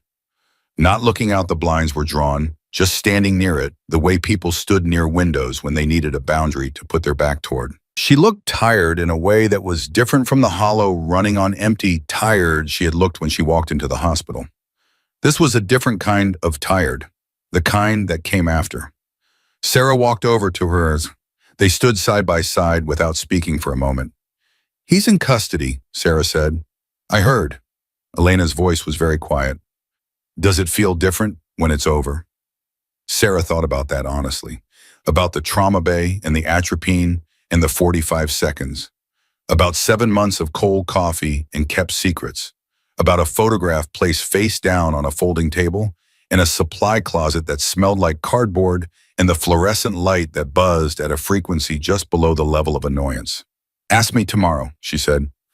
Elena almost smiled again. This time it made it all the way. Tomorrow came the way mornings came after nights like that one, not gently, not with any particular grace, but with the flat, indifferent light of a city that had kept moving while everything inside one building had been coming apart and putting itself back together. Sarah Mitchell had not slept. She had sat in the break room on the ground floor with a cup of coffee that she did not drink, and she had watched the clock move from 2 to 3 to 4 to 5, and she had let the hours pass through her the way hours passed through people who had stopped trying to manage them. Donna found her there at 5:40. She sat down across the table without asking, poured herself a cup from the same pot, and they sat together in the particular companionable silence of two women who had been through the same night from different angles and were still sorting out what it had been. Carver left an hour ago, Donna said finally. I know. He said to tell you they have Poole in custody. Logan Square, like she said. A pause. He also said, and I'm quoting because his exact words were unusual enough that I wanted to get them right, he said, to tell you that the 45 seconds are going to matter for a long time. Sarah looked at her coffee. What does that mean to you? It means someone important is paying attention, Donna said, and that you no longer get to be invisible. She said it without drama, without judgment, just the factual plainness of a woman who called things what they were. How do you feel about that? Sarah thought about it honestly the way Elena had asked her to think about whether it felt different when it was over. And the honest answer was the same, complex in a way that resisted the clean categories that questions like that seemed to invite. She felt tired. She felt something that was adjacent to relief, but not quite relief the way you felt when a thing you had been bracing against finally arrived and turned out to be exactly as hard as you had expected, no harder, which was its own kind of vindication. She felt the particular weight of a life that had been organized around smallness, around deliberate invisibility, around the discipline of not being seen shifting on its foundations, and she was not sure yet whether that shift was a collapse or a reconfiguration. I don't know yet, she said. Donna nodded as though that were exactly the right answer. Elena Vasquez, she said. She's still on too. Carver left 2 agents with her. She's not under arrest. Not as of the last time I checked. Donna turned her coffee cup in her hands. She sat with Hayes for a while after everything settled. One of the agents told me. She sat with him for about 20 minutes and nobody quite knew what to make of it, but Hayes didn't ask her to leave, so they let it happen. She paused. Whatever she said to him, he was calmer afterward. His pressure held better through the rest of the night. Sarah took that in. She thought about Elena sitting beside the bed of the man she had failed to protect in the specific voluntary accountability of that, the choice to be present rather than absent from the thing you could not undo. It was a particular kind of courage that did not get named as courage because it did not look like courage. From the outside, it looked like sitting in a chair in a quiet room at 3 a.m. At 6:15, Dr. Reed Johnson appeared in the break room doorway. He was still in the clothes he had been wearing the night before, which meant he had not left the building, and his face carried the specific exhausted clarity of a man who had spent a night thinking rather than sleeping and had arrived somewhere he had not expected to arrive. He looked at Sarah. He looked at Donna.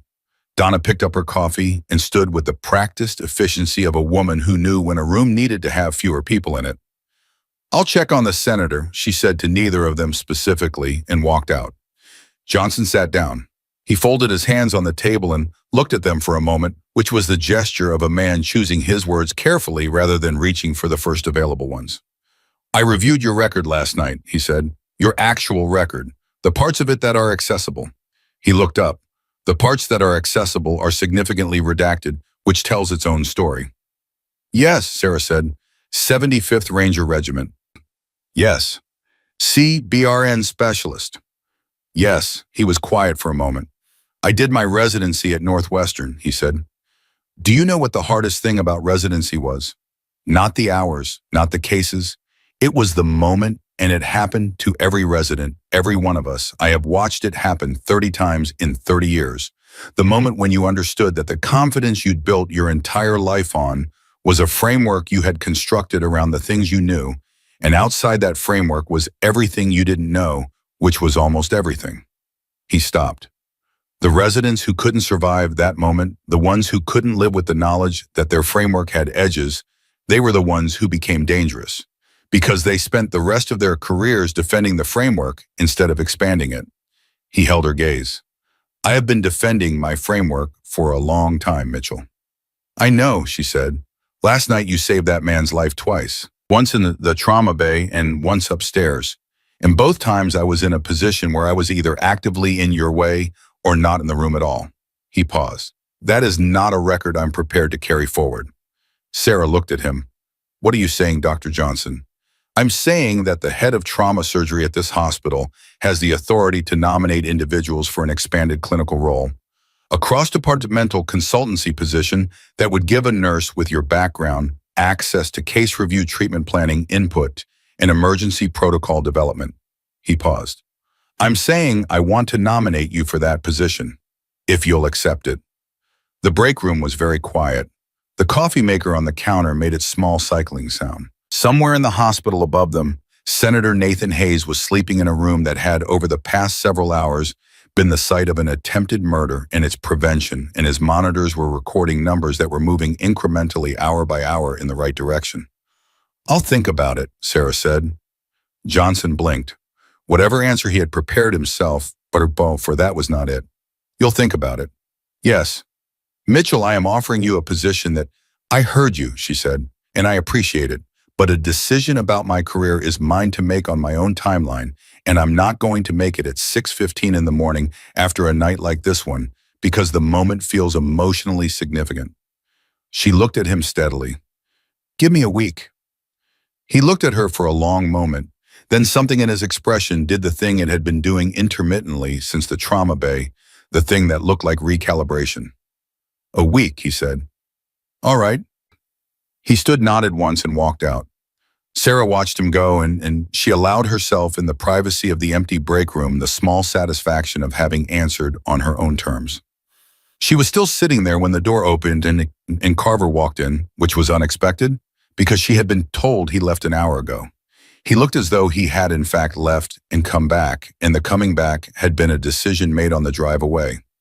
He sat down across from her. He did not pour coffee. He placed his credential case on the table between them and left it closed, which was a different gesture from the gesture of opening it, and she understood the difference. Poole is in federal custody, he said. He was in the brownstone. He had a vehicle staged in the garage, packed, ready to move at first light. Another 2 hours and he would have been on the road.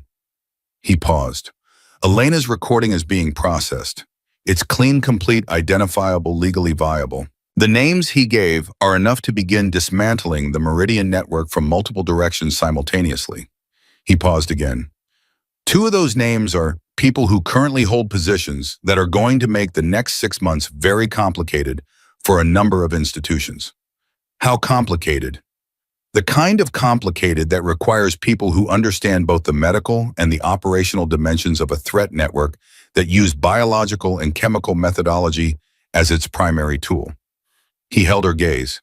The kind of complicated that requires someone who has worked in CBRN response, understands field medicine, and has demonstrated most recently in a hospital ER under pressure, a capacity to read a threat situation correctly and respond to it decisively. A pause. You understand what I'm telling you? You're offering me a consultancy role.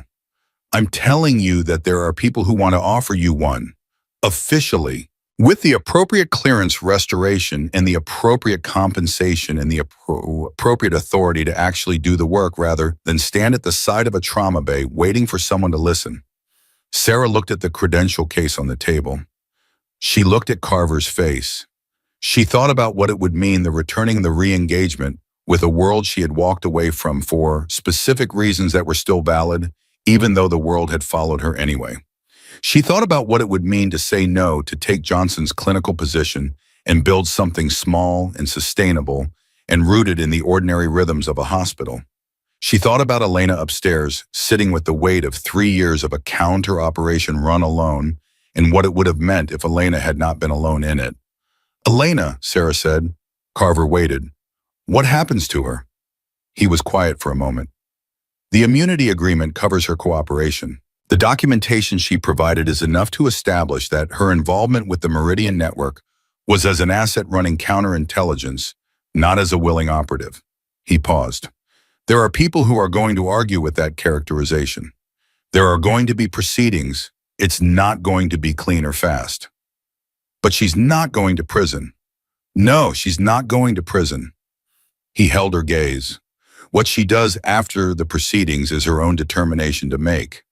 Sarah looked at the table for a moment, at the closed credential case, at her own hands, which were steady, which had always been steady, which had been steady in the trauma bay when nobody believed her, and steady in the corridor when a man named Decker stood between her and a wall panel, and the only thing between the senator's life and what Poole had built was her refusal to move. "Tell the people who want to make the offer," she said, "that I will listen to it, formally, in an appropriate setting, not in a break room at 6 in the morning." She paused. "And tell them that if the offer involves me working in any capacity that requires me to leave this hospital or stop practicing nursing, the answer is no. Whatever I do in that capacity, I do it from here, on my terms." Carver looked at her. "You'd want to stay on the floor." "I'd insist on it." He was quiet for a moment. Then slowly he picked up the credential case from the table and put it back in his jacket. "I'll relay that," he said. "I don't anticipate it being a problem." He stood, and at the door he paused, not turning around, just pausing the way people paused when there was one more thing and they were deciding whether to say it. "For what it's worth," he said, "watching you work last night in that trauma bay, in the corridor, in that room on 4, I've been in this work for 16 years. I have worked alongside some exceptional people." He stopped. 45 seconds is not long enough for most people to identify a weaponized neurotoxin, recommend the correct treatment and protocol, and hold their ground against someone with 30 years of institutional authority telling them they're wrong. He paused once more. "It was long enough for you, about this show." He walked out. The break room was empty. The coffee maker cycled.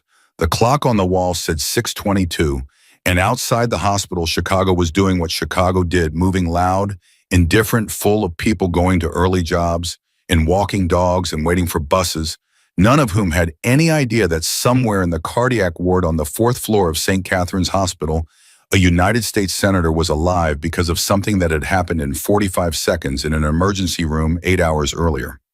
Sarah sat alone for another few minutes. Then she stood, poured the coffee she had not drunk down the sink, rinsed the mug, and walked back out into the hospital. Elena was in the corridor outside the 2nd floor supply closet, where this had all reorganized itself the night before. She was sitting in a chair with her legs stretched out and her head tipped back against the wall, and for a moment Sarah thought she was asleep, but she was not asleep. Her eyes were open, and she was staring at the ceiling with the particular quality of attention of someone thinking through something large. She looked up when Sarah came down the corridor, and the thing between them, the 4 years and the one mission and the tent in Bagram and the 45 seconds and the potassium bag and the brownstone in Logan Square, and all of it passed between them without requiring words, the way the things that mattered most had always passed between them. "How do you feel?" Sarah asked. Elena considered this with the seriousness it deserved. "Like I slept on a tarmac in Bagram," she said. "That bad. That familiar." She paused. "Carver came to see me an hour ago. He told me about the proceedings, what it's going to look like." "I know. He also told me," she stopped, looked at Sarah carefully. "He told me you stayed, that you're not leaving the hospital." "I'm not leaving the hospital." Elena was quiet for a moment. "Why not?" "They're offering you, I know what they're offering, Mason." Sarah looked at her steadily. "I left that world for reasons, Elena. The reasons are still good. What happened last night doesn't change the reasons. It just means I do both things instead of one." She paused. "And it means I'm not invisible anymore, which is an adjustment I'll make." Elena looked at her for a long moment. Something in her face moved, the particular complicated movement of a person processing a version of choice they had not been able to make themselves and were now watching someone else make with a clarity that was both instructive and quietly painful. "I don't know what I do next," Elena said. It was a straightforward admission, not self-pity, just the honest statement of a person who had been pointed in one direction for 3 years and had just run out of direction. "You don't have to know yet," Sarah said. "You have time." "Do I?" "Yes." She said it with the weight of someone who had decided it was true and was offering it as something real, not as comfort. "The proceedings are going to take time. Use it. Figure out who you are when you're not running an operation." She paused. "Millhaven is still there. Your grandmother's house." Elena stared at her. "You remembered that?" "I remember things. I told you that once, in 3 years one time." "Once was enough." Elena looked away and looked back. Her jaw was tight in the way it went tight when she was holding something she did not want to show. She died, she said quietly. My grandmother, 2 years ago. I couldn't go to the funeral because I was in the middle of it. I was inside the network, and going to a funeral in northern Minnesota was the kind of personal exposure I couldn't afford. A pause. The house is still there. Her neighbor has been keeping it. She stopped. I haven't been back. Sarah said nothing. She let the silence be what it needed to be. Maybe, Elena said finally, quietly, in the specific way of someone trying on a possibility they have not let themselves consider. Maybe after. After is a good time for it, Sarah said. Donna appeared at the end of the corridor, walking with the purposeful stride that meant something was happening, and she was the person responding to it. She looked at Sarah, looked at Elena, and directed herself towards Sarah without breaking pace. Hayes is asking for you, she said. For me. Specifically. He woke up 40 minutes ago. His pressure is 98/64, which is the best it's been all night, and he told the agent outside his door that he wanted to speak with the nurse from the ER. She paused. I told the agent that description covers about 12 people, and he said Hayes described you specifically. Hair height the way you stood in the trauma bay. A slight pause. His words apparently were she was the one who wasn't afraid of the doctor. Elena made a sound that was definitively a laugh, this time brief and genuine, the laugh of a person surprised back into their own humanity by something they had not expected. Sarah followed Donna to the 4th floor. Senator Nathan Hayes looked better than he had any realistic right to look.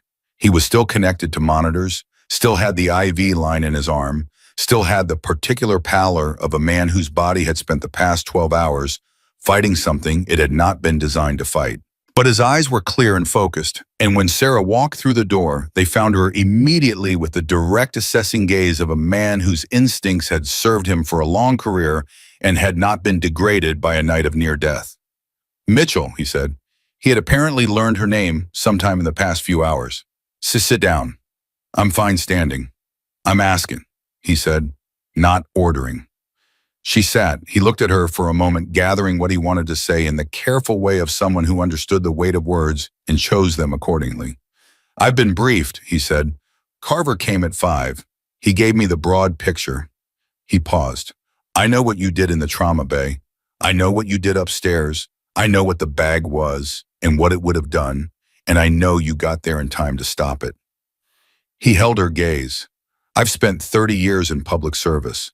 I've been in rooms where people made decisions about things that mattered. I like to think I can recognize the quality of a person's judgment when I see it in operation. Senator, I'm not done, he said not unkindly. I've already spoken to the hospital administrator. I've spoken to a contact at the Department of Health and Human Services. And I'm going to speak this week to the people at the agency who I'm told to want to offer you a consultancy role. He paused. I'm going to speak to them not to advocate for the offer because I get the impression you don't need advocacy. I'm going to speak to them to make sure they understand the conditions you've set are non-negotiable and that any attempt to renegotiate them is going to be met with a conversation they don't want to have with me. He paused again. You stay at St. Catherine's. You work on your terms. That's not a request you are making.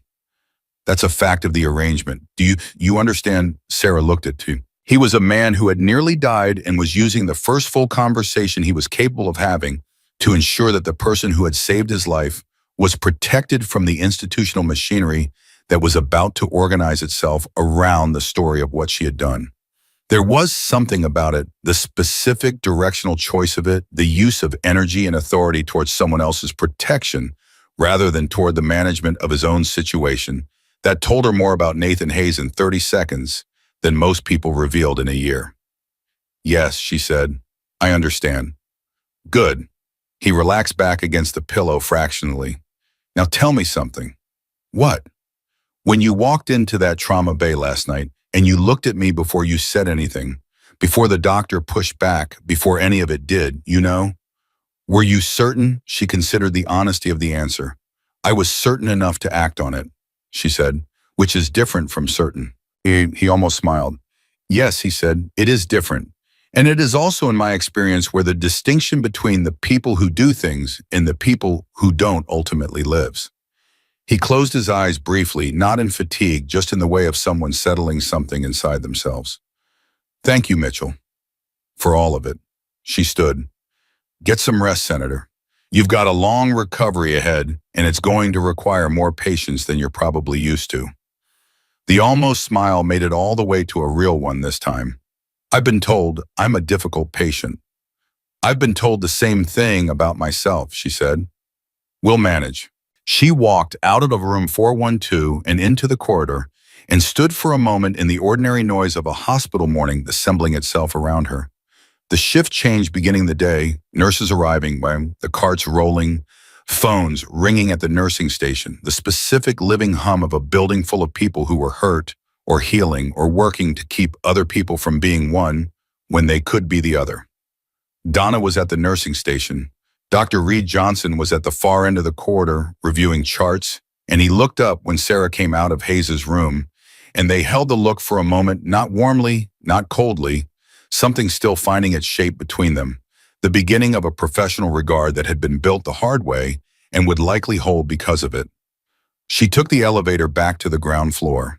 She went to her locker and changed out of the scrubs she had been wearing for 12 hours and into the clean set she kept on the shelf. She combed her hair and stood for a moment in front of the small mirror on the inside of the locker door and looked at her own face. 30 years old, 7 months at St. Catherine's Hospital. 8 years before that, in places she was not able to talk about in most company, doing things she was not able to describe in most contexts, becoming the person she now was in the way people became who they were through the specific accumulative pressure of every difficult thing they had been asked to do and had done anyway. She thought about what Carver had said, 45 seconds. She thought about what Johnson had said about confidence and competence and frameworks in their edges. She thought about Elena in a hallway upstairs, saying maybe after about a grandmother's house in Minnesota and the specific long-distance warmth of that, the first tentative step back toward a life that was lived instead of survived. She closed the locker. She walked back out into the hospital. At the nurse's station on the ground floor, a young resident she barely knew looked up as she passed and said, Mitchell, heard you had quite a night. Standard shift, she said without stopping. He laughed. She kept walking. She had a patient in Bay 3, Mr. Calloway back again, chest pain, anxiety, the specific repetitive need of a man who came because being here made the fear quieter, and she had never once made him feel small for that need. Because she understood it, because she had her own version of it, because fear was not something that went away when you learned to be still in front of it. It just became something you knew how to carry. She pushed through the curtain to Bay 3. Mr. Calloway looked up at her with the relieved expression he always had when she was the one who came, not because she did anything extraordinary, but because she sat with him, because she talked to him, because she listened with the specific quality of attention that could not be taught in any classroom and could not be performed by someone who did not actually mean it. Good morning, Mr. Calloway, she said. Let's talk. She sat down beside him, and the hospital moved around her, and the morning continued to build itself out of all the small, necessary things that mornings were built from. And Sarah Mitchell, Staff Sergeant, CBRN Specialist, Delta Attached Field Medic, registered nurse, was exactly where she had decided to be doing exactly what she had decided to do on exactly the terms she had demanded. She had saved a senator's life in 45 seconds and held a building together through a night that should have gone differently, and she had done it without asking for permission or recognition or anyone's prior belief in her capacity, and the world now knew what she was, and she had decided that was acceptable. Some people spent their whole lives waiting to be seen. Sarah Mitchell had simply waited until it mattered.